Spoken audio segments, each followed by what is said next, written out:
Bien, vamos a continuar con el capítulo número 4 de Guyton. Como siempre les recuerdo, esto es una lectura de estos capítulos, así que continuamos. Capítulo número 4. Transporte de sustancias a través de las membranas celulares. La figura 4.1 muestra las concentraciones aproximadas de electrolitos importantes y de otras sustancias en el líquido extracelular y en el líquido intracelular. Obsérvese que el líquido extracelular contiene una gran cantidad de sodio, pero solo una pequeña cantidad de potasio. En el líquido intracelular ocurre lo contrario. Además, el líquido extracelular contiene una gran cantidad de iones cloruro, mientras que el líquido intracelular contiene muy poco de estos iones.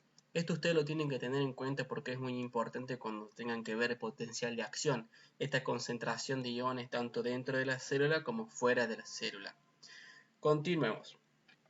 Sin embargo, la concentración de fosfatos y de proteínas del líquido intracelular es considerablemente mayor que la del líquido extracelular. Estas diferencias son muy importantes para la vida de la célula. El objetivo de este capítulo es explicar cómo los mecanismos de transporte de las membranas celulares producen estas diferencias. Acá pueden ver ustedes en esta imagen, la figura 4.1, la composición química de los líquidos extracelular e intracelular. El signo de interrogación indica que se desconocen los valores precisos en el líquido intracelular. La línea roja señala la membrana celular. Entonces, ustedes ven aquí mismo, toda esta línea roja sería como la membrana celular. Entonces, todo lo que tenemos acá, ¿sí?, sería lo que está dentro del líquido intracelular. Bien, acá están las concentraciones que pueden ver tanto de sodio, potasio, calcio, magnesio, cloruro, bien, bicarbonato, fosfato, ven todas las concentraciones que tiene dentro en el interior de la célula, y acá pueden ver las concentraciones que tienen en el exterior, bien, en el líquido extracelular. Esto lo pueden ustedes analizar para que sepan específicamente cuál es la mayor cantidad de ciertos iones, ¿sí? Pero básicamente acá en este párrafo les indican los más importantes. Bien, continuemos. La membrana celular consiste en una bicapa lipídica con proteínas de transporte de la membrana celular, y esto ya lo habíamos visto en los capítulos anteriores. La estructura de la membrana que recubre el exterior de todas las células del cuerpo se analiza en el capítulo 2 y se ilustra en las figuras 2.3 y 4.2. Esta membrana está formada casi totalmente por una bicapa lipídica, aunque también contiene grandes números de moléculas proteicas insertadas en los lípidos, muchas de las cuales penetran en todo el grosor de la membrana. Acá en esta figura 4.2 vemos las vías de transporte a través de la membrana celular y mecanismos básicos de transporte. Eso es muy importante también, tienen que tener muy en cuenta los mecanismos básicos de transporte, ¿sí? Acá podemos ver en esta imagen un transporte por difusión simple, ¿sí? Ustedes lo pueden ver, puede ser directamente iones muy pequeños o compuestos muy pequeños pueden pasar fácilmente la membrana, esta doble bicapa lipídica, porque además son muy solubles en grasas, entonces pueden pasar fácilmente. Acá vemos que lo pueden hacer también a través de una proteína del canal, ¿sí? Acá vemos entonces lo que es la difusión, ¿bien? Difusión simple, y también tenemos difusión facilitada, ¿ok? Vemos que esta difusión facilitada está compuesta por una proteína, esta proteína que atraviesa toda la bicapa lipídica. Y por acá van a pasar los diferentes compuestos, van a pasar, van a ingresar o van a salir. Luego tenemos aquellos digamos, mecanismos en los cuales se necesita energía. Vamos a tener, por ejemplo, estos mecanismos de transporte activo, ¿sí? En el cual, obviamente, en estos mecanismos necesitamos energía para sacar a los compuestos hacia el exterior o para ingresar estos compuestos hacia el interior. Y como pueden ver, estos canales están compuestos por, obviamente, proteínas, ¿sí? Proteínas transportadoras que atraviesan toda la bicapa lipídica. Bien, continuamos. La bicapa lipídica no es miscible en el líquido extracelular ni con el líquido intracelular. Por lo tanto, constituye una barrera frente al movimiento de moléculas de agua y de sustancias insolubles entre los compartimientos del líquido extracelular e intracelular. Sin embargo, como se muestra en la figura 4.2, con la flecha situada más a la izquierda, las sustancias liposolubles pueden penetrar en esta bicapa lipídica y difunden directamente a través de la sustancia lipídica. Las moléculas proteicas de la membrana tienen unas propiedades totalmente diferentes para transportar sustancias.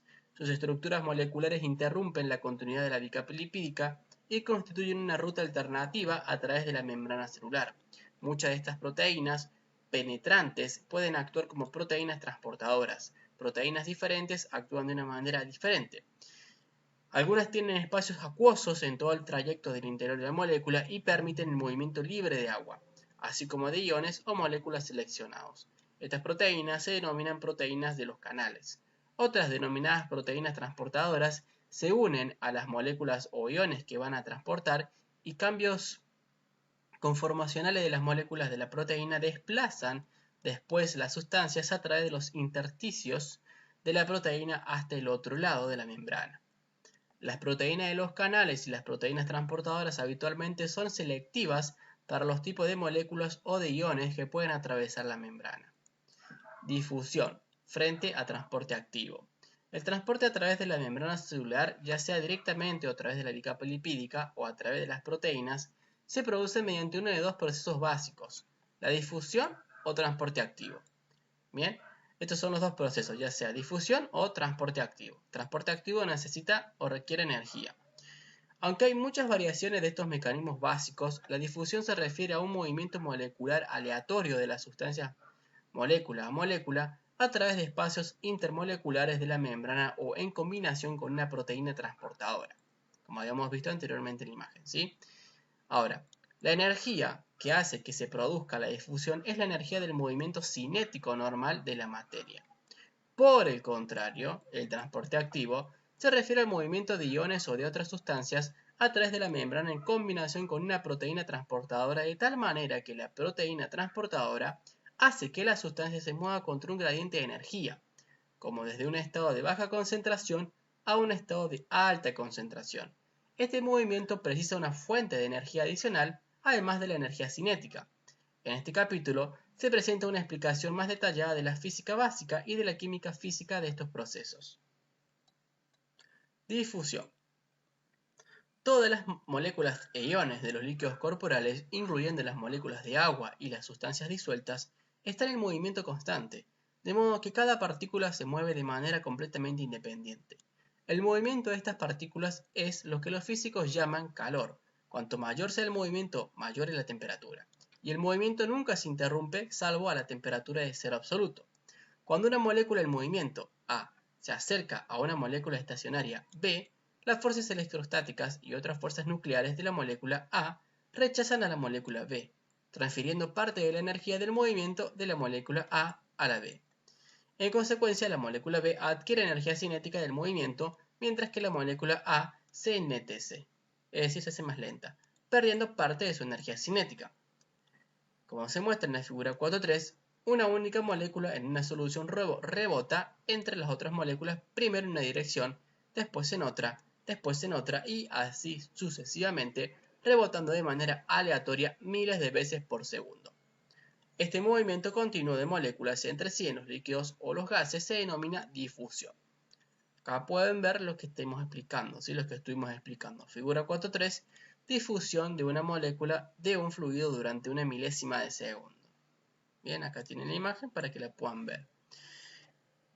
Los iones difunden de la misma manera que las moléculas completas, e incluso partículas coloidales suspendidas difunden de manera similar, excepto que los coloides difunden con mucha menos rapidez que las sustancias moleculares debido a su mayor tamaño. Difusión a través de la membrana celular. La difusión a través de la membrana celular se divide en dos subtipos, denominados difusión simple y difusión facilitada. Difusión simple significa que el movimiento cinético de las moléculas o de los iones se produce a través de una abertura de la membrana o a través de espacios intermoleculares sin ninguna interacción con las proteínas transportadoras de la membrana. La velocidad de difusión viene determinada por la cantidad de sustancia disponible, la velocidad del movimiento cinético y el número y el tamaño de las aberturas de la membrana a través de las cuales se pueden mover las moléculas o los iones. La difusión facilitada precisa la interacción de una proteína transportadora. La proteína transportadora ayuda al paso de las moléculas o de los iones a través de la membrana mediante su unión química con estos y su desplazamiento a través de la membrana de esta manera. Se puede producir difusión simple a través de la membrana celular por dos rutas: a través de los intersticios de la bicapa lipídica, si la sustancia que difunde es liposoluble, y dos, a través de canales acuosos que penetran en todo el grosor de la bicapa a través de las grandes proteínas transportadoras. como se muestra a la izquierda de la figura 4.2, es decir, la figura que está acá, esta misma, ¿sí? Bien, continuemos. Difusión de sustancias liposolubles a través de la bicapa lipídica. Un factor importante que determina la rapidez con la que una sustancia difunde a través de la bicapa lipídica es la liposolubilidad. Por ejemplo, la liposolubilidad del oxígeno, del nitrógeno, del anhídrido carbónico y de los alcoholes es elevada. De modo que todas estas sustancias pueden disolverse directamente en la bicapa lipídica y pueden difundir a través de la membrana celular de la misma manera que se produce difusión de solutos en agua en una solución acuosa. La velocidad de difusión de cada una de estas sustancias a través de la membrana es directamente proporcional a su liposolubilidad. De esta manera, se pueden transportar cantidades especialmente grandes de oxígeno. Por tanto, se puede liberar oxígeno en el interior de la célula casi como si no existiera la membrana celular. Difusión de agua y de otras moléculas insolubles en lípidos a través de canales proteicos. Aunque el agua es muy insoluble en los lípidos de la membrana, pasa rápidamente a través de los canales de las moléculas proteicas que penetran en todo el espesor de la membrana. Muchas de las membranas celulares del cuerpo contienen poros proteicos denominados acuoporinas, que permiten selectivamente el rápido paso de agua a través de la membrana celular. Las acuoporinas están muy especializadas y existen al menos 13 tipos diferentes en las diversas células de los mamíferos. La rapidez con la que las moléculas de agua pueden difundir a través de la mayoría de las membranas celulares es sorprendente. A modo de ejemplo, la cantidad total de agua que difunde en las dos direcciones a través de la membrana del eritrocito durante cada segundo es 100 veces mayor que el volumen del propio eritrocito. Otras moléculas insolubles en lípidos pueden atravesar los canales de los poros proteicos de la misma manera que las moléculas de agua si son hidrosolubles y de un tamaño lo suficientemente pequeño. Sin embargo, a medida que se hacen mayores, su penetración disminuye rápidamente. Por ejemplo, el diámetro de la molécula de urea es solo un 20% mayor que la del agua, y a pesar de ello, su penetración a través de los poros de la membrana celular es aproximadamente 1000 veces menor que la del agua. Aún así, dada la sorprendente velocidad de penetración del agua, la magnitud de la penetración de la urea sigue permitiendo el transporte rápido de la urea a través de la membrana en un plazo de minutos. Difusión a través de poros y canales proteicos, permeabilidad, selectiva y activación de canales. Las reconstrucciones tridimensionales computarizadas de los poros y canales proteicos han mostrado trayectos tubulares que se extienden desde el líquido extracelular hasta el intracelular. Por tanto, las sustancias que se pueden mover mediante difusión simple directamente a lo largo de estos poros y canales desde un lado de la membrana hasta el otro. Los poros están compuestos por proteínas de membranas celulares integrales que forman tubos abiertos a través de la membrana y que están siempre abiertos. Sin embargo, el diámetro de un poro y sus cargas eléctricas proporcionan una selectividad que permite el paso de solo ciertas moléculas a su través. Por ejemplo, los poros proteicos, denominados acuoporinas o canales de agua, permiten el rápido paso de agua a través de las membranas celulares, pero impiden el de otras moléculas. En las distintas células del cuerpo humano se han descubierto al menos 13 tipos diferentes de acuoporinas. Las acuoporinas tienen un poro estrecho que permite que las moléculas de agua se difundan a través de la membrana en una única fila. El poro es demasiado pequeño para permitir el paso de iones hidratados, como se comentan en los capítulos 30 y 76. La densidad de algunas acuoporinas, por ejemplo, la acuoporina 2, en las membranas celulares no es estática, sino que se ve alterada según las diferentes condiciones fisiológicas. Los canales proteicos se distinguen por dos características importantes. 1. Con frecuencia son permeables de manera selectiva a ciertas sustancias, y 2. Muchos de los canales se pueden abrir o cerrar por compuertas que son reguladas por señales eléctricas, canales activados por el voltaje o sustancias químicas que se unen a las proteínas de canales activados por ligandos. Permeabilidad selectiva de los canales proteicos. Muchos de los canales proteicos son muy selectivos para el transporte de uno o más iones o moléculas específicos. Esta selectividad se debe a las características del propio canal, como su diámetro, su forma y la naturaleza de las cargas eléctricas y enlaces químicos que están situados a lo largo de sus superficies internas.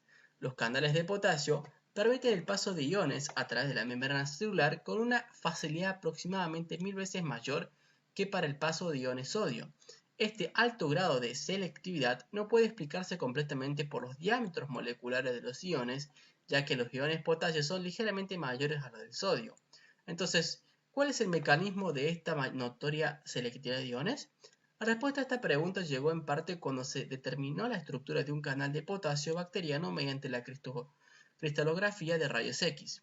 Se descubrió que los canales de potasio tienen una estructura tetramérica consistente en 4 subunidades proteicas idénticas que rodean un poro central.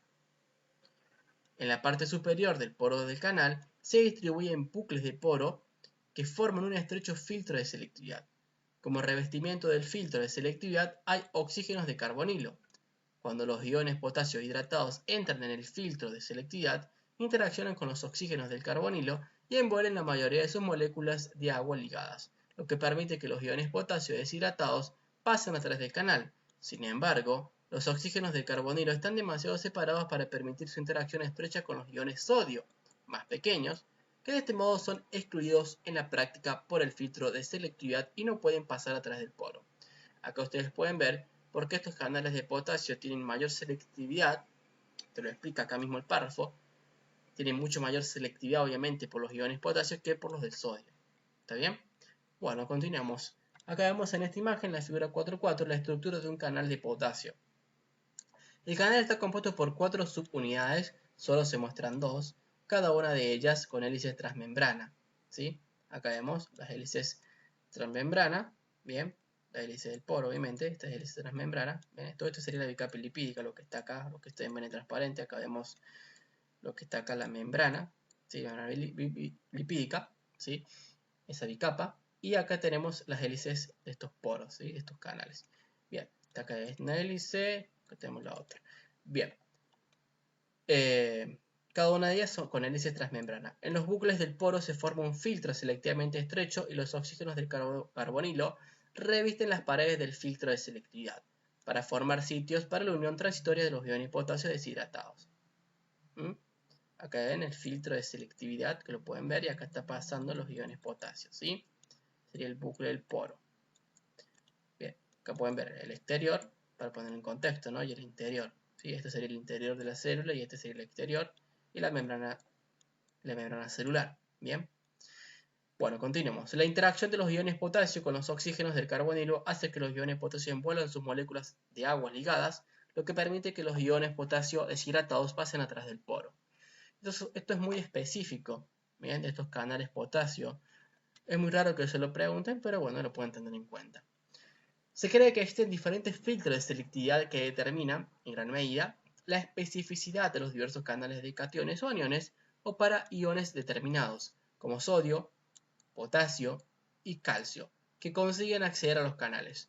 Un ejemplo de los canales proteicos más importantes, el denominado canal del sodio, mide solo de 0,3 a 0,5 nanómetros de diámetro, aunque, lo que es más importante, las superficies internas de este canal están revestidas con aminoácidos que tienen una carga intensamente negativa, como se señala con los signos negativos que están en el interior de las proteínas de los canales de la imagen superior de la figura 4.5.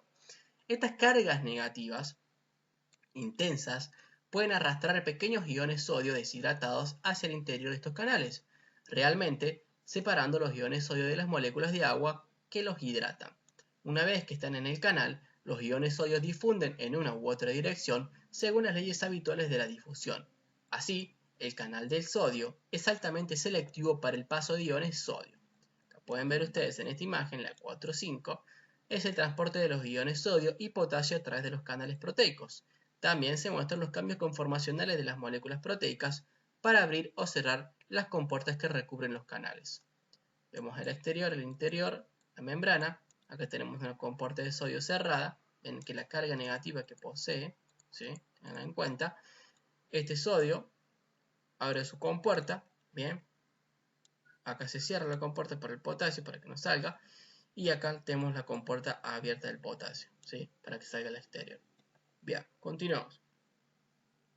Activación de los canales proteicos. La activación de los canales proteicos proporciona un medio para controlar la permeabilidad iónica de los canales. Este mecanismo se muestra en las dos imágenes de la figura 4.5 para la activación selectiva de los canales de iones sodio y potasio. Se piensa que algunas de las compuertas son realmente extensiones similares a una compuerta de la molécula de la proteína transportadora, que pueden cerrar la abertura del canal o se pueden alejar de la apertura por un cambio conformacional de la forma de la propia molécula proteica. La apertura y el cierre de las compuertas están controlados de dos maneras principales. 1. Activación por el voltaje. En el caso de activación por el voltaje, la conformación molecular de la compuerta o de sus enlaces químicos responde al potencial eléctrico que se establece a través de la membrana celular. Por ejemplo, en la imagen superior de la figura 4.5, una carga negativa intensa en el interior de la membrana celular podría hacer probablemente que las compuertas del sodio del exterior permanezcan firmemente cerradas. Por el contrario, cuando el interior de la membrana pierde su carga negativa, estas compuertas se abrirán súbitamente y permitirán que el sodio entrará a través de los poros de sodio. Este proceso es el mecanismo básico para generar los potenciales de acción nerviosos que son responsables de las señales nerviosas. En la imagen inferior de la figura 4.5, las compuertas de potasio están en los extremos intracelulares de los canales de potasio y se abren cuando el interior de la membrana celular adquiere carga positiva. La apertura de estas compuertas es responsable en parte de poner fin al potencial de acción, como se analiza con más detalles en el capítulo 5. 2. Activación química, por ligando. Las compuertas de algunos canales proteicos se abren por la unión de una sustancia química, un ligando, a la proteína, que produce un cambio conformacional o un cambio en los enlaces químicos de la molécula de la proteína que abre o cierra la compuerta. Uno de los casos más importantes de activación química es el efecto de la acetilcolina sobre el denominado canal de acetilcolina. La acetilcolina abre la compuerta de este canal, dando lugar a la apertura de un poro de carga negativa de aproximadamente 0,65 nanómetros de diámetro que permite que la atraviesen moléculas sin carga o iones positivos menores de ese diámetro. Esta compuerta es muy importante para la transmisión de las señales nerviosas desde una célula nerviosa a otra. Capítulo 46. Y desde las células nerviosas a las células musculares para producir la contracción muscular. Véase el capítulo 7. Estado abierto frente a estado cerrado de los canales activados. La figura 4.6a muestra una característica interesante de la mayoría de los canales activados por el voltaje. Esta figura muestra los registros de la corriente eléctrica que fluye a través de un único canal de sodio cuando hay un gradiente de potencial de aproximadamente 25 mV a través de la membrana. Obsérvese que el canal conduce a la corriente según el mecanismo de todo o nada.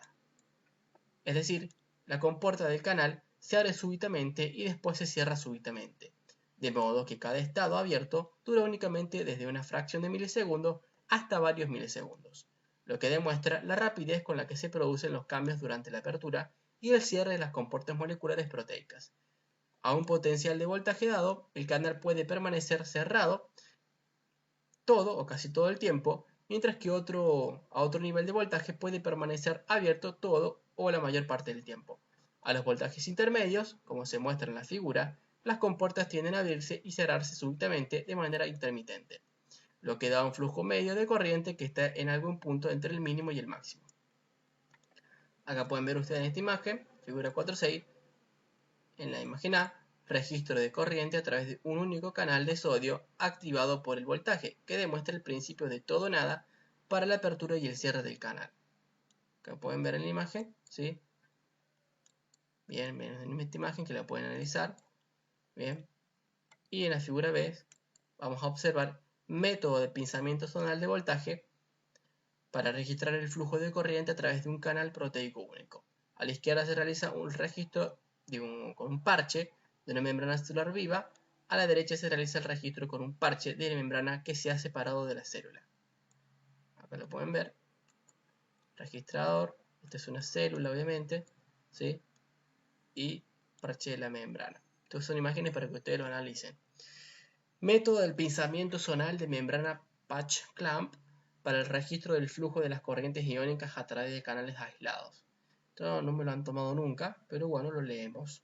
El método de pinzamiento zonal de membrana patch clamp para el registro del flujo de una corriente iónica a través de canales proteicos aislados se ilustra en la figura 4.6b. De manera muy simple se coloca una micropipeta que tiene un diámetro de solo 1 o 2 micrómetros sobre la parte externa de la membrana celular. Después se aplica aspiración en el interior de la pipeta para traccionar la membrana contra la punta de la pipeta, lo que crea un sello en el que los bordes de la pipeta tocan la membrana celular. El resultado es un minúsculo parche de membrana en la punta de la pipeta a través del cual se puede registrar el flujo de la corriente eléctrica. De manera alternativa, como se muestra en la parte inferior derecha de la figura 4.6b, el pequeño parche de membrana celular y el extremo de la pipeta se pueden separar de la célula. Después se inserta la pipeta con su parche sellado en una solución libre, lo que permite alterar, según se desee, la concentración de los iones tanto en el interior de la micropipeta como en la solución externa. Además, se puede fijar a voluntad el voltaje entre los dos lados de la membrana a un voltaje dado. Ha sido posible hacer estos parches de un tamaño lo suficientemente pequeño como para que se encuentre solo una proteína del canal aislada en el parche de membrana que se estudia. Mediante la modificación de la concentración de los diferentes iones, así como del voltaje a través de la membrana, se pueden determinar las características de transporte del canal aislado, junto con sus propiedades de activación. La difusión facilitada necesita proteínas transportadoras de membrana. Eso es obvio, ustedes lo saben, ¿sí? Para poder hacer que una sustancia pase por difusión facilitada se necesita proteínas transportadoras. Bien, esas proteínas que se encuentran dentro de la traspasando, digamos, la membrana celular, ¿sí? La difusión facilitada también se denomina difusión mediada por un transportador, porque una sustancia que se transporta de esta manera difunde a través de la membrana con la ayuda de una proteína transportadora específica para contribuir al transporte. Es decir, el transportador facilita la difusión de la sustancia hasta el otro lado. La difusión facilitada difiere de la difusión simple en la siguiente característica importante. Aunque la velocidad de la difusión simple a través de un canal abierto aumenta de manera proporcional a la concentración de la sustancia que difunde, en la difusión facilitada, la velocidad de difusión se acerca a un máximo denominado Vmax, a medida que aumenta la concentración de la sustancia que difunde. Esto es pregunta de examen. Bien, lo que vamos a ver ahora, los gráficos que vamos a ver ahora se suelen preguntar en los exámenes. Bien, continuemos. Esta diferencia entre la difusión simple y la difusión facilitada se muestra en la figura 4.7. La figura muestra que a medida que aumenta la concentración de la sustancia que difunde, la velocidad de la difusión simple sigue aumentando de manera proporcional, aunque en el caso de la difusión facilitada, esto no es así. En el caso de la difusión facilitada, la velocidad de difusión no puede aumentar por encima del nivel del Vmax. Veamos los gráficos. Veamos la concentración de la sustancia, ¿sí? En el eje de las Y. Y acá vemos la velocidad de difusión. Vemos que en la difusión facilitada, ¿okay? Continúa, sigue subiendo, ¿sí? Sigue, es porque es proporcional, directamente proporcional. En cambio, en la difusión,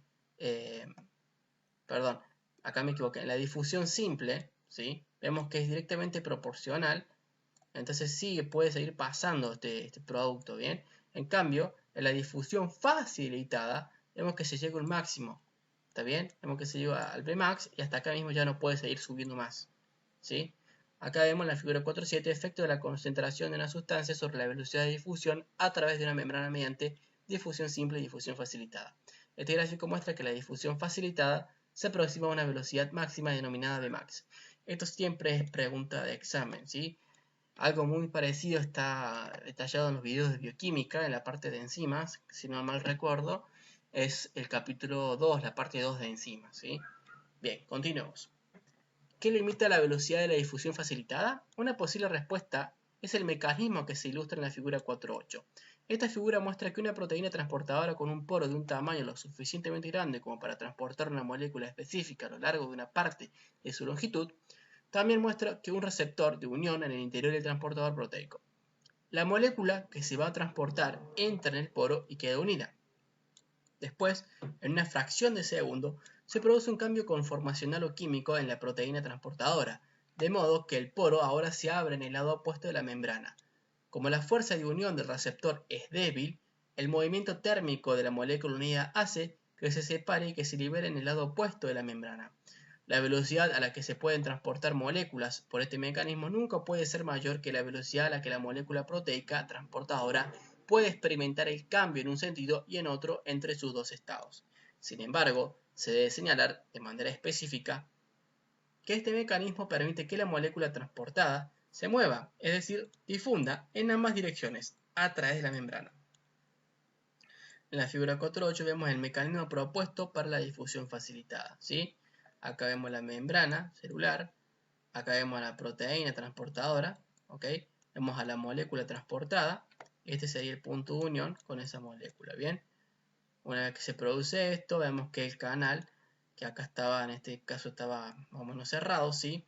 Sufre un cambio conformacional, esta proteína, y vemos que la molécula puede directamente pasar, ¿sí? Liberación de la unión. Bien, pasa esta molécula transportada hacia el interior de la célula. Entre las numerosas sustancias que atraviesan las membranas celulares mediante difusión facilitada está la glucosa y la mayoría de los aminoácidos. En el caso de la glucosa se ha descubierto en varios tejidos al menos 14 miembros de la familia de proteínas de membrana denominados GLUT, que transportan moléculas de glucosa. Algunas de estas GLUT también pueden transportar otros monosacáridos que tienen estructuras similares a la glucosa, entre ellos la galactosa y la fructosa. Una de ellas, el transportador de glucosa GLUT4, es activada por insulina, lo que puede aumentar la velocidad de la difusión facilitada de la glucosa de hasta 10 a 20 veces en tejidos sensibles a la insulina. Este es el principal mecanismo mediante el cual la insulina controla la utilización de glucosa por el cuerpo, como se analiza en el capítulo 79. Igualmente, esto está en el video número 3 de hormonas, en los videos de bioquímica. Y sobre los GLUT pueden encontrar diferentes videos sobre metabolismo y hidrato de carbono en el canal, en el cual hablamos de casi todos los GLUT, ¿sí? De la mayoría de los GLUT que existen y los más importantes. Continuemos. Factores que influyen en la velocidad neta de difusión. Hasta ahora es evidente que muchas sustancias pueden difundir a través de la membrana celular. Lo que habitualmente es importante es la velocidad neta de difusión de una sustancia en la dirección deseada. Esta velocidad neta está determinada por varios factores. La velocidad neta de difusión es proporcional a la diferencia de concentración a través de una membrana. La figura 4.9a muestra la membrana celular con una concentración elevada de una sustancia en el exterior y una concentración baja en el interior. La velocidad a la que la sustancia difunde hacia adentro es proporcional a la concentración de las moléculas en el exterior, porque esta concentración determina cuántas moléculas chocan contra el exterior de la membrana cada segundo. Por el contrario, la velocidad a la que las moléculas difunden hacia afuera es proporcional a su concentración en el interior de la membrana. Por tanto, la velocidad de difusión neta hacia el interior de la célula es proporcional a la concentración en el exterior, menos la concentración en el interior. Acá podemos ver en esta imagen, figura 4.9, efecto de la diferencia de concentraciones de A, de la diferencia de potencial eléctrico que afecta a los iones negativos, B, y diferencia de presión, C, en la generación de la difusión de moléculas e iones a través de la membrana celular.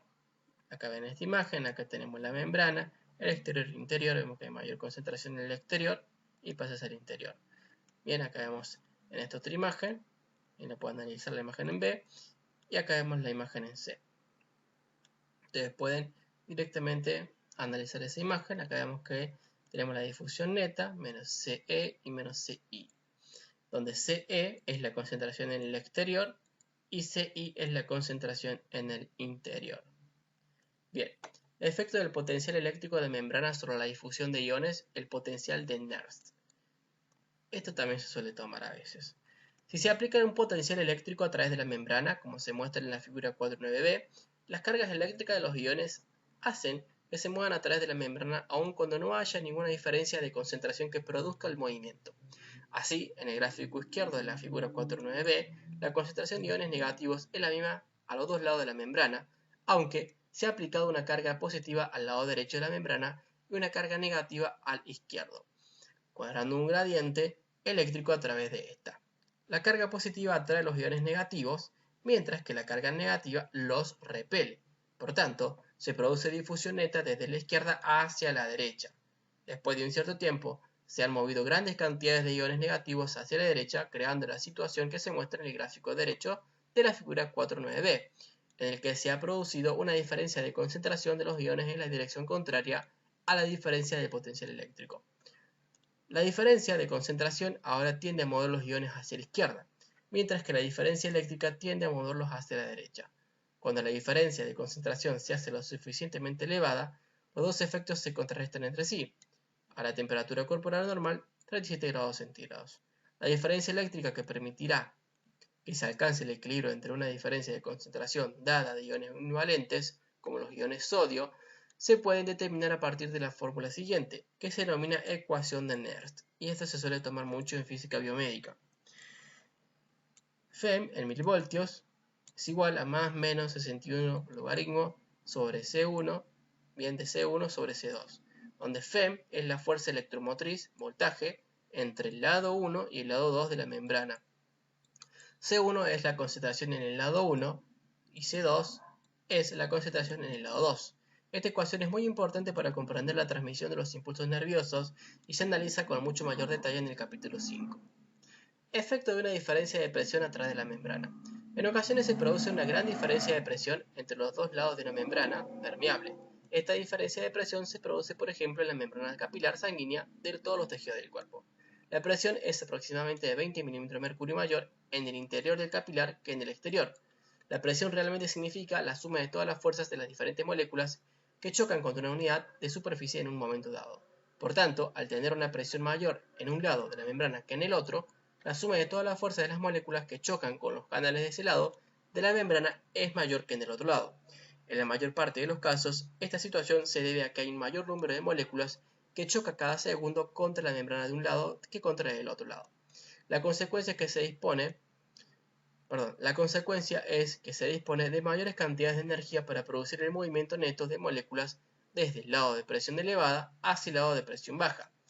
Este efecto se muestra en la figura 4.9c, que muestra un pistón que ejerce una presión elevada sobre un lado de un poro, haciendo que de esta manera que más moléculas choquen contra el poro de este lado y por tanto que más moléculas difundan hacia el otro lado. Ósmosis a través de membranas con permeabilidad selectiva, difusión neta de agua. Con mucho, la sustancia más abundante que difunde a través de la membrana celular es el agua. Cada segundo difunde normalmente una cantidad suficiente de agua en ambas direcciones a través de la membrana del eritrocito, igual a aproximadamente 100 veces el volumen de la propia célula. Sin embargo, normalmente la cantidad que difunde en ambas direcciones está equilibrada de manera tan precisa que se produce un movimiento neto cero de agua. Por tanto, el volumen celular permanece constante. Sin embargo, en ciertas condiciones se puede producir una diferencia de concentración del agua a través de la membrana. Cuando se produce esto, tiene lugar un movimiento neto de agua a través de la membrana celular, haciendo que la célula se hinche o se contraiga, dependiendo de la dirección del movimiento del agua. Este proceso de movimiento neto del agua, que se debe a la producción de una diferencia de la concentración del agua, se denomina ósmosis, y es muy importante y es pregunta de examen. Para ilustrar la ósmosis debemos asumir las condiciones que se muestran en la figura 4.10, en la que hay agua pura a un lado de la membrana celular y una solución de cloruro sódico en el otro lado. Las moléculas de agua atraviesan la membrana celular con facilidad, mientras que los iones sodio y cloruro pasan solo con dificultad. Por tanto, la solución de cloruro sódico es realmente una mezcla de moléculas de agua difusibles y de iones sodio y cloruro no difusibles. Y se dice que la membrana es permeable de manera selectiva al agua, pero mucho menos a los iones sodio y cloruro. Sin embargo, la presencia del sodio y del cloruro ha desplazado parte de las moléculas de agua del lado de la membrana en el que están presentes estos iones y, por tanto, ha reducido la concentración de moléculas de agua a una concentración menor que la del agua pura. En consecuencia, en el ejemplo de la figura 4.10, más moléculas de agua chocan contra los canales del lado izquierdo, en el que hay agua pura, en el lado derecho, en el que se ha reducido la concentración de agua. Así, se produce un movimiento neto de agua desde la izquierda hacia la derecha, es decir, se produce ósmosis desde el agua pura hacia la solución del cloruro sódico. Ahora pueden ver ustedes en la imagen 4.10, ósmosis en una membrana celular cuando se coloca una solución de cloruro sódico a un lado de la membrana y agua en el otro lado. También pueden ver en esta imagen, tenemos obviamente la membrana, acá estaría el agua, ¿sí? Las moléculas de agua pura, bien, y por otro lado la solución de cloruro sódico. Bien, acá tienen la imagen para que la puedan analizar.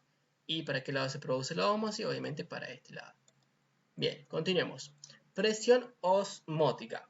Si en la figura 4.10 se aplicara presión a la solución del cloruro sódico, la ósmosis de agua hacia esta solución se enlentecería, se interrumpiría o incluso se invertiría.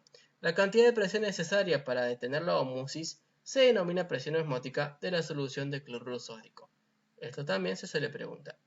El principio de una diferencia de presión que se opone a la ósmosis se ilustra en la figura 4.11, que muestra una membrana con permeabilidad selectiva que separa dos columnas de líquido, una que contiene agua pura y otra que contiene una solución de agua, y de cualquier soluto que no penetra en la membrana. La ósmosis de agua desde la cámara B hacia la cámara A hace que los niveles de las columnas de líquido se separen cada vez más, hasta que finalmente se produzca una diferencia de presión entre los dos lados de la membrana que sea lo suficientemente grande como para oponerse al efecto osmótico. Esta diferencia de presión a través de la membrana en este punto es igual a la presión osmótica de la solución que contiene el soluto no difusible. Vamos a ver en esta imagen la figura 4.11, demostración de la presión osmótica que produce la ósmosis en una membrana semipermeable. Bien, acá tenemos la cámara A y la cámara B, vemos los centímetros de agua, bien, vemos la membrana semipermeable. Acá vemos las moléculas, perfecto, en la imagen en la cual se puede demostrar una demostración de la presión osmótica que produce la ósmosis en una membrana semipermeable. Bien, importancia del número de partículas osmóticas en la determinación de la presión osmótica. La presión osmótica que ejercen las partículas de una solución, ya sean moléculas o iones, está determinada por el número de partículas por unidad de volumen del líquido, no por la masa de las partículas. La razón de esto es que todas las partículas de una solución, independientemente de su masa, ejercen en promedio la misma cantidad de presión contra la membrana. Es decir, las partículas grandes que tienen una masa m mayor que las partículas pequeñas se mueven a velocidades más lentas. Las partículas pequeñas se mueven a mayores velocidades, de modo que sus energías cinéticas medias determinadas por la ecuación C es igual a mv al cuadrado sobre 2. Son las mismas para las partículas pequeñas que para las partículas grandes. En consecuencia, el factor que determina la presión osmótica de una solución es la concentración de la solución en función del número de partículas, que es lo mismo que la concentración molar si es una molécula no disociada, no en función de la masa del soluto. Osmolaridad, el osmol. Para expresar la concentración de una solución en función del número de partículas se utiliza la unidad denominada osmol en lugar de los gramos. Un osmol es el peso molecular gramo de un soluto osmóticamente activo. Por tanto, 180 gramos de glucosa, que es el peso molecular gramo de la glucosa, son equivalentes a un osmol de glucosa porque la glucosa no se disocia en iones. Si un soluto se disocia en dos iones, un peso molecular gramo del soluto se convertirá en 2 osmoles porque el número de partículas osmóticamente activas es ahora el doble que en el caso del soluto no disociado. Por tanto, cuando está totalmente disociado, un peso molecular gramo de cloruro sódico, 58,5 gramos, es igual a 2 osmoles. Así se dice que una solución que tiene 1 osmol de soluto disuelto por cada kilogramo de agua tiene una osmolaridad de 1 osmol por kilogramo y una solución que tiene 1 sobre 1000 osmoles disueltos por kilogramo. Tiene una osmolaridad de 1 miliosmol por kilogramo. La osmolaridad normal de los líquidos extracelular e intracelular es de aproximadamente 300 miliosmol por kilogramo de agua. Eso también lo tienen que tener en cuenta. Relación entre osmolaridad y presión osmótica. A la temperatura corporal normal 37 grados centígrados, una concentración de 1 osmol por litro producirá una presión osmótica de 19.300 milímetros de mercurio en la solución. De la misma manera, una concentración de 1 miliosmol por litro es equivalente a una presión osmótica de 19,3 milímetros de mercurio. La multiplicación de este valor por la concentración de 300 miliosmolar de los líquidos corporales da una presión osmótica calculada total de los líquidos corporales de 5.790 milímetros de mercurio. Sin embargo, el valor medio de esta variable es en promedio de solo aproximadamente 5.500 milímetros de mercurio. La causa de esta diferencia es que muchos de los iones de líquidos corporales, como los iones sodio y cloruro, están muy atraídos entre sí. En consecuencia, no se pueden mover totalmente sin restricciones en los líquidos y generar todo su potencial de presión osmótica. Por tanto, en promedio, la presión osmótica real de los líquidos corporales es de aproximadamente 0,93 veces el valor calculado. El término osmolaridad. Osmolaridad es la concentración osmolar expresada en osmoles por litro de solución en lugar de osmoles por kilogramo de agua, aunque en sentido estricto son los osmoles por kilogramo de agua, osmolaridad, los que determinan la presión osmótica. Para las soluciones diluidas, como las que se encuentran en el cuerpo, las diferencias cuantitativas entre la osmolaridad y la osmolaridad son menores del 1%. Como es mucho más práctico medir la osmolaridad que la osmolaridad, esta es la práctica habitual en casi todos los estudios fisiológicos. Transporte activo de sustancias a través de las membranas. En ocasiones es necesaria una gran concentración de una sustancia en el líquido intracelular, aun cuando el líquido extracelular contenga solo una pequeña concentración. Esta situación tiene lugar, por ejemplo, para los iones potasio, Por el contrario, es muy importante mantener las concentraciones de iones bajas en el interior de la célula, aunque su concentración en el líquido extracelular sea elevada. Así sucede especialmente para los iones sodio. Ninguno de estos dos efectos podría producirse por difusión simple, porque la difusión simple finalmente equilibra las concentraciones a ambos lados de la membrana. Por el contrario, alguna fuente de energía debe producir un movimiento excesivo de iones de potasio hacia el interior de las células y un movimiento excesivo de iones sodio hacia el exterior de las células. Cuando una membrana celular transporta moléculas o iones contra corriente, contra un gradiente de concentración, o contracorriente, o contra un gradiente eléctrico o de presión, el proceso se denomina transporte activo. Diferentes sustancias que se transportan activamente a través de al menos algunas membranas celulares incluyen los iones sodio, potasio, calcio, hierro, hidrógeno, cloruro, yoduro y urato, diversos azúcares diferentes y la mayoría de los aminoácidos. Transporte activo primario y transporte activo secundario. El transporte activo se divide en dos tipos según el origen de la energía que se utiliza para facilitar el transporte: transporte activo primario y transporte activo secundario. En el transporte activo primario, la energía procede directamente de la escisión del trifosfato de adenosina ATP o de algún otro compuesto de fosfato de alta energía. En el transporte activo secundario, la energía procede secundariamente de la energía que se ha almacenado en forma de diferencia de concentración iónica de sustancias moleculares o iónicas secundarias entre los dos lados de la membrana celular, que se generó originalmente mediante el transporte activo primario. Y estas son las diferencias entre transporte activo primario y secundario. En ambos casos, el transporte depende de proteínas transportadoras, que penetran a través de la membrana celular, al igual que en la difusión facilitada. Sin embargo, en el transporte activo, la proteína transportadora funciona de manera diferente al transportador de la difusión facilitada, porque es capaz de impartir energía a la sustancia transportada para moverla contra el gradiente electroquímico. En los apartados siguientes se presentan algunos ejemplos de transporte activo primario y de transporte activo secundario con explicaciones más detalladas de sus principios de acción. Ahora los interrumpo un momento para poder recomendarles mi curso de Bioquímica y Biología Molecular que tengo en la plataforma de Udemy. Este es un curso que lo recomiendo al 100%. ¿Por qué? Porque este curso les va a sentar las bases a ustedes en su carrera en el área de la salud, ya sea que están cursando medicina, odontología, kinesiología, etc.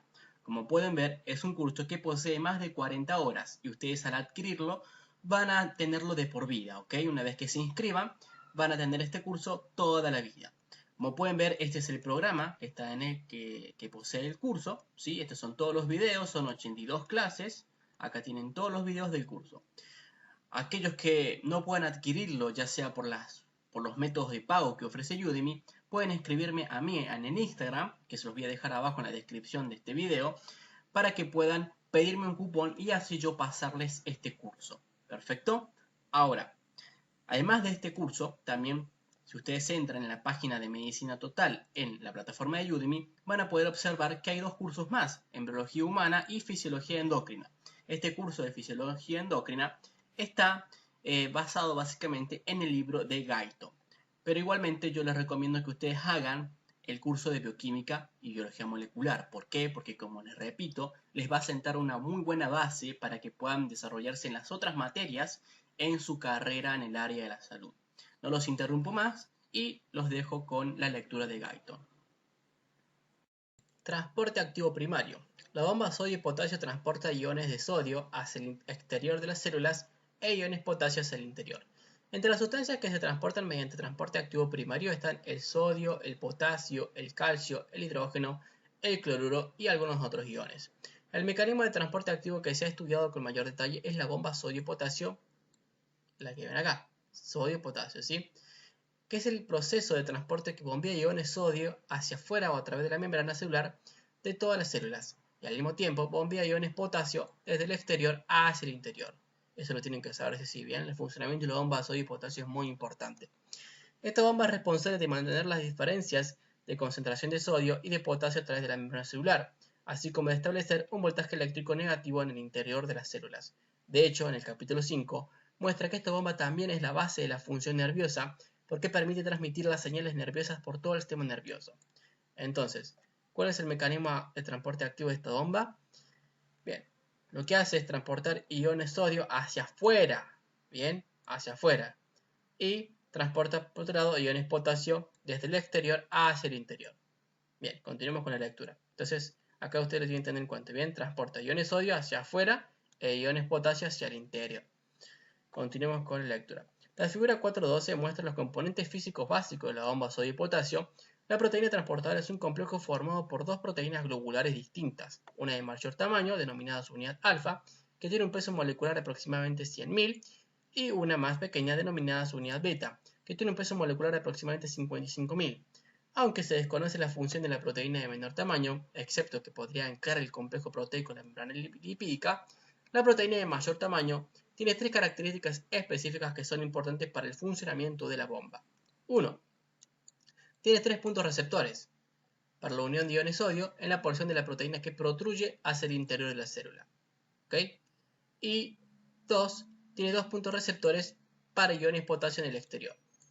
3. La porción interior de esta proteína, cerca de los puntos de unión al sodio, tiene actividad adenosina trifosfatasa ATPasa. Muy, pero muy importante. Entonces, acá vemos la imagen, esta sería la imagen de la bomba sodio y potasio, en la figura 4.2, en el cual vemos el mecanismo propuesto de la bomba sodio y potasio. ADP significa difosfato de adenosina, ATP significa trifosfato de adenosina, PI significa ion fosfato. Entonces tenemos el exterior y el interior de una célula, esta sería su membrana, ¿okay? Y acá vemos a esta bomba, ¿sí? Esta bomba que va a sacar sodio, bien, 3 moléculas de sodio que están en el interior de la célula, las saca hacia el exterior e ingresa 2 moléculas de potasio que están en el exterior y las ingresa hacia el interior, bien, ustedes pueden ver que ingresan las moléculas hacia el interior de la célula. Entonces, saca 3 sodio e ingresa 2 potasios. Eso es lo que hace esta bomba, bien. Ahora, ustedes pueden ver que básicamente acá tenemos el ATP, ¿sí? Que esta bomba tiene esta función ATPasa, entonces este ATP que lo vemos acá rompe un enlace de fosfato y termina dejando el ADP y el fosfato, bien, el ion fosfato por otro lado, ¿ok? Vemos que esta bomba utiliza energía. Bien, continuemos. Cuando 2 iones potasio se unen en el exterior de la proteína transportadora y 3 iones sodio se unen al interior, se activa la función ATPasa de la proteína. La activación de la función ATPasa conduce a una escisión de la molécula de ATP que se divide en difosfato de adenosina, ADP, y libera un enlace de energía de fosfato de alta energía. Se piensa que esta energía liberada produce un cambio químico y conformacional en la molécula transportadora proteica, transportando los 3 iones sodio hacia el exterior y los 2 iones potasio hacia el interior. Como en el caso de otras enzimas, la bomba sodio y potasio ATPasa puede funcionar a la inversa.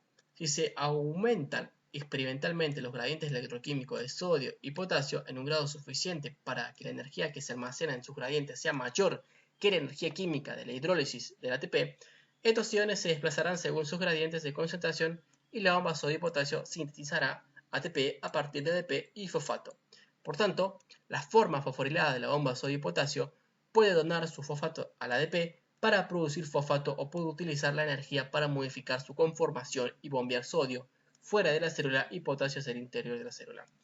Las concentraciones relativas de ATP, ADP y fosfato, así como los gradientes electroquímicos de sodio y potasio, determinan la dirección de la reacción enzimática en algunas células, como las células nerviosas eléctricamente activas.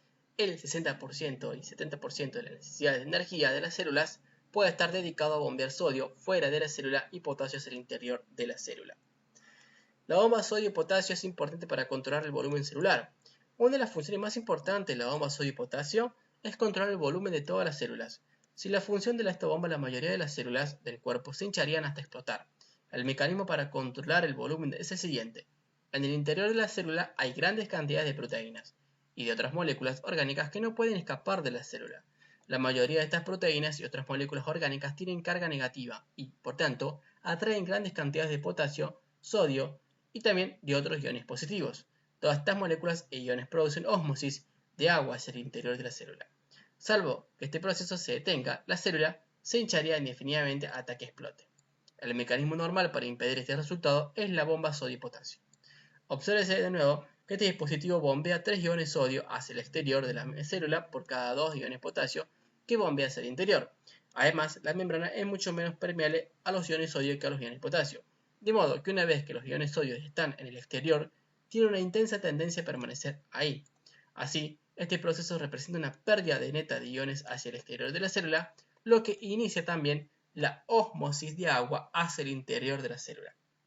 Si una célula comienza a hincharse por cualquier motivo, la bomba sodio y potasio se activa automáticamente, moviendo aún más iones hacia el exterior y transportando agua con ellos.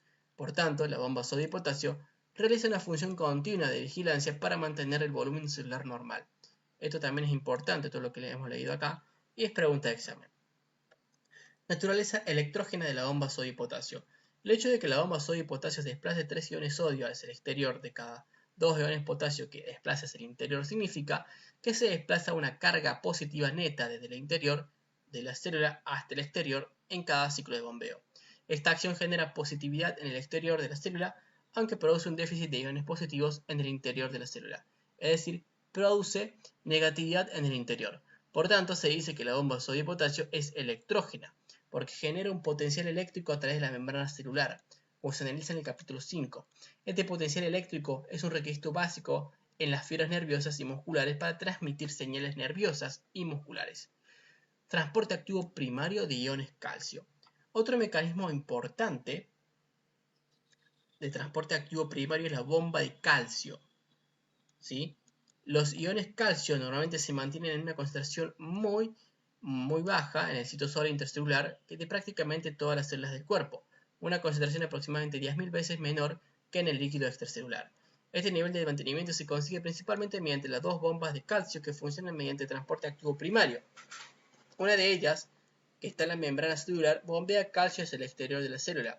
La otra bombea iones calcio hacia uno o más de los órganos vesiculares intracelulares de la célula, como el retículo sarcoplásmico de las células musculares y las mitocondrias en todas las células. En todos estos casos, la proteína transportadora penetra en la membrana y actúa como una enzima ATPasa, con la misma capacidad de escindir el ATP de la ATPasa de la proteína transportadora de sodio. La diferencia es que esta proteína tiene un punto de unión muy específico para el calcio en lugar de para el sodio.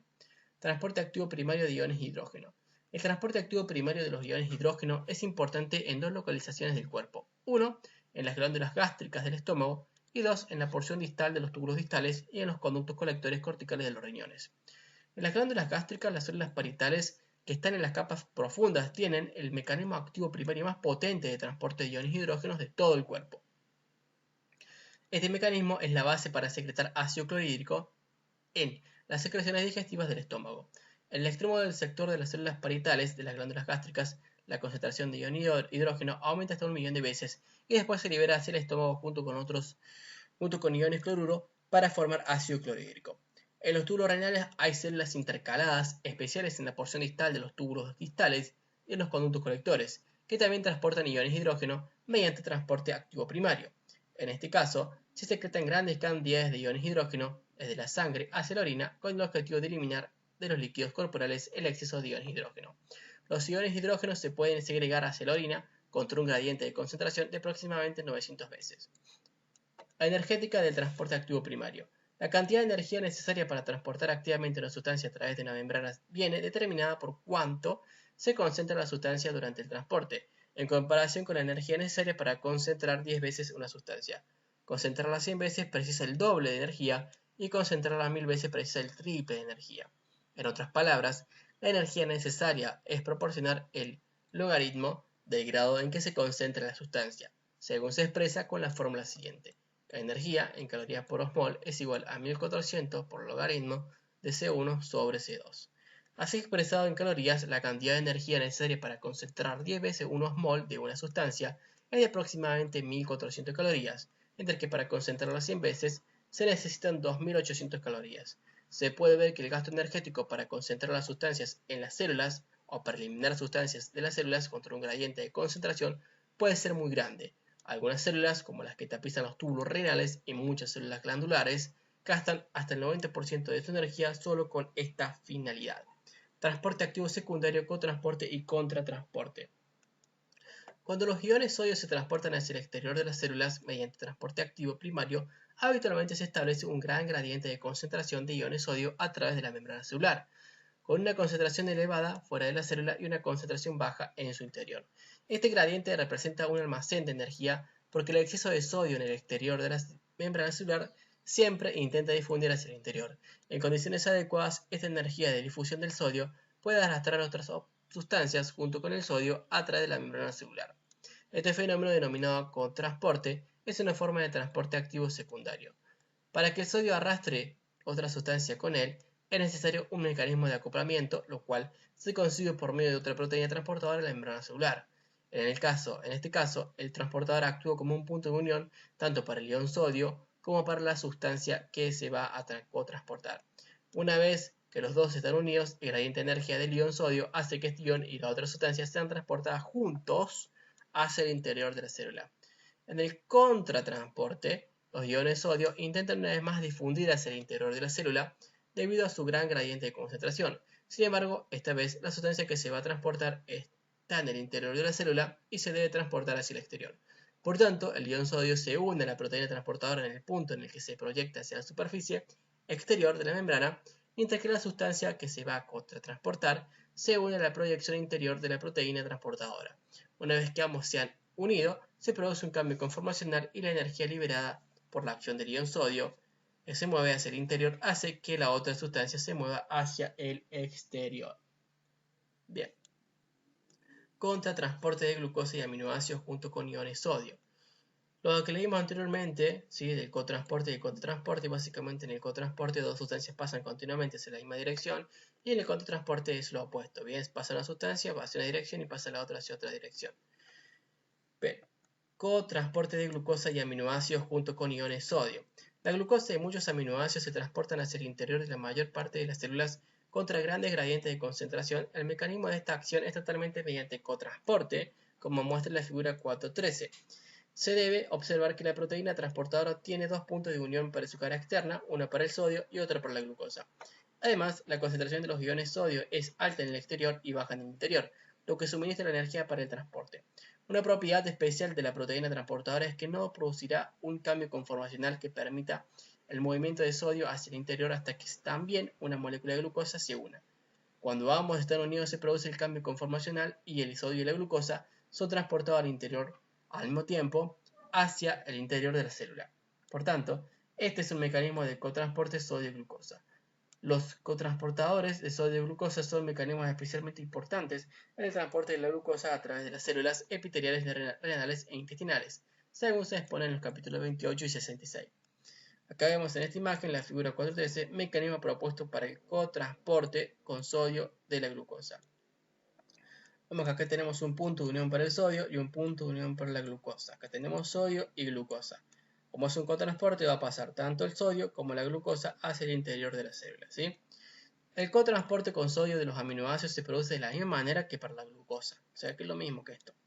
Sigamos. Excepto porque utiliza un grupo diferente de proteínas transportadoras. Se han identificado al menos 5 proteínas transportadoras de aminoácidos, cada una de las cuales es responsable de transportar un grupo de aminoácidos con características moleculares específicas. El cotransporte con sodio de la glucosa y de los aminoácidos se produce especialmente a través de las células epiteliales del tubo digestivo y de los túbulos renales para favorecer la absorción de estas sustancias hacia la sangre. Este proceso se analizará en capítulos posteriores. Otro mecanismo importante de cotransporte, al menos en algunas células, incluye cotransporte de iones cloruro, yoduro, hierro y urato. Contratransporte con sodio de iones calcio e hidrógeno. Dos mecanismos de contratransporte, por ejemplo, transporte en una dirección opuesta al ion primario, especialmente importantes son el contratransporte sodio-calcio y el contratransporte sodio-hidrógeno. Bien, sodio-hidrógeno. Acá esto lo vemos en la figura 4.14. Bien, acá vemos la figura 4.14, contratransporte de sodio de iones calcio e hidrógeno. Vemos que acá tenemos el exterior de la célula, el interior, la membrana lipídica y la proteína que va a ser encargada de este transporte. Vemos que acá tenemos un sodio que va a ingresar y un calcio que va a salir. Esto es un contratransporte. Bien, entra una molécula hacia el interior y sale otra molécula hacia el exterior. Es un contratransporte. Acá vemos que hay una molécula de sodio que ingresa hacia el interior de la célula y una molécula de hidrógeno que sale hacia el exterior. ¿Por qué? Porque es un contratransporte. Una molécula entra y otra molécula sale. El contratransporte sodio-calcio se produce a través de todas o casi todas las membranas celulares de modo que los iones sodio se mueven hacia el interior y los iones calcio hacia el exterior, ambos unidos a la misma proteína transportadora de un modo de contratransporte. Este mecanismo se produce además del transporte activo primario de calcio que se produce en algunas células. El contratransporte sodio-hidrógeno se produce en varios tejidos. Un ejemplo especialmente importante se produce en los túbulos proximales de los riñones, en los que los iones sodio se desplazan desde la luz del túbulo hacia el interior de la célula tubular, mientras que los iones hidrógeno son contratransportados hacia la luz tubular. Como mecanismo para concentrar los iones hidrógeno, el contratransporte no es en modo alguno tan eficaz como el transporte activo primario de los iones hidrógeno, que se produce en los túbulos renales más distales, aunque puede transportar cantidades muy grandes de iones hidrógeno, lo que hace que sea clave para el control del ion hidrógeno en los líquidos corporales, como se analiza en detalle en el capítulo 31. Transporte activo a través de las capas celulares. En muchas localizaciones del cuerpo se deben transportar sustancias a través de todo el espesor de una capa celular, en lugar de simplemente a través de la membrana celular. El transporte de este tipo se produce a través de 1. El epitelio intestinal, 2. El epitelio de los túbulos renales, 3. El epitelio de todas las glándulas exógenas, 4. El epitelio de la vesícula biliar y 5. La membrana del plexo coroideo del cerebro, junto con otras membranas. El mecanismo básico para el transporte de una sustancia a través de la lámina celular es 1. Transporte activo a través de la membrana celular de un polo de las células transportadoras de la capa.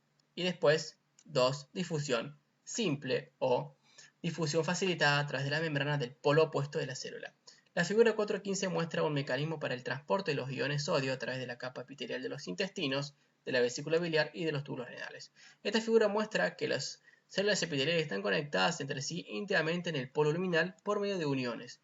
El borde en cepillo de las superficies luminales de las células es permeable tanto a los iones sodio como por el agua, así como al agua. Por tanto, el sodio y el agua se difunden fácilmente desde la luz hacia el interior de la célula. Después, en las membranas basales y laterales de las células, los iones sodio son transportados activamente hacia el líquido extracelular del tejido conjuntivo circundante y hacia los vasos sanguíneos. Esta acción genera un elevado gradiente de concentración del ion sodio a través de las membranas, que a su vez produce también los ósmosis y el agua. Así, el transporte activo de los iones sodio en las superficies vasolaterales de las células epiteliales da lugar a transporte no solo de iones sodio, sino también de agua. Lo pueden ver en la figura 4.15, mecanismo básico del transporte activo a través de la membrana celular. Bien, acá pueden ver ustedes el borde en cepillo, por otro lado la membrana basal, una célula, otra célula, vemos el sodio, ¿sí?, que es por transporte activo. Bien, acá vemos la ósmosis, desde la luz, otro sodio, bien, transporte activo y ósmosis, transporte activo y ósmosis, bien, vemos que el sodio pasa por difusión. Bien, continuemos con la lectura. A través de estos mecanismos, casi todos los nutrientes, los iones y otras sustancias se absorben hacia la sangre, hacia el intestino. Estos mecanismos constituyen también la forma en que algunas sustancias se reabsorben desde el filtrado glomerular por los túbulos renales. A lo largo del libro se ofrecen numerosos ejemplos de los diferentes tipos de transporte que se han analizado en este capítulo. Bien, perfecto. Acá terminamos con el capítulo número 4 de Guyton. Espero que les pueda servir.